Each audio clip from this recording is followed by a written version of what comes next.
Hi అండి. Good morning అందరికీ. ముందుగా జై శ్రీరామ్. ఈరోజు నేను చెప్పేది దేవుని ముందు అసలు మనం కొబ్బరికాయ ఎందుకు కొడతామండి. మనం దేవతలను పూజించే సమయంలో కానీ, యజ్ఞాలు, హోమాలు, శుభకార్యాలు జరిగే సమయంలో కానీ మనం కొబ్బరికాయ తప్పనిసరిగా కొడతాం.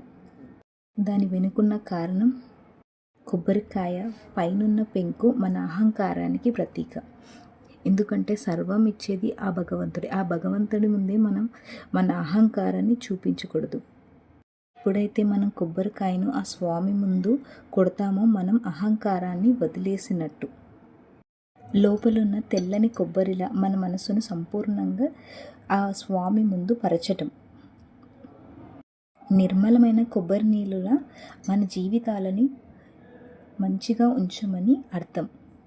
అయినా కూడా సృష్టి మొత్తంలో నీరున్న కాయ కొబ్బరికాయ మాత్రమే. అయినా కూడా ఆ కొబ్బరికాయలో నీరు కూడా ఎంత స్వచ్ఛంగా, ఎంత తీయగా ఉంటాయి అసలు. ఇప్పుడు మనం వంకాయ ఫ్రై ఎలా చేయాలో చూసుకుందాం. ఫస్ట్ బాండీలో ఆయిల్ వేసి పచ్చిమిరపకాయలు, 2 పచ్చిమిరపకాయలు, ఆనియన్స్ వేసుకొని అది బాగా వేగిన తర్వాత దాంట్లోని పసుపు, అల్లం వెల్లిగడ్డ వేసుకొని బాగా కలుపుకోవాలి. కాస్త ఫ్రై అయిన తర్వాత దాంట్లోని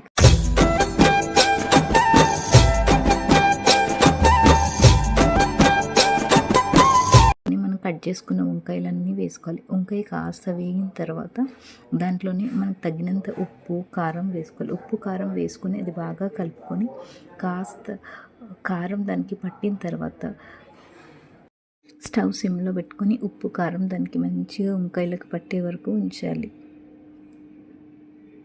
వంకాయ మంచిగా ఫ్రై అయిపోయిన తర్వాత కొత్తిమీర వేసుకొని వీడియో నచ్చితే సబ్స్క్రైబ్ చేయడం మాత్రం మర్చిపోకండి.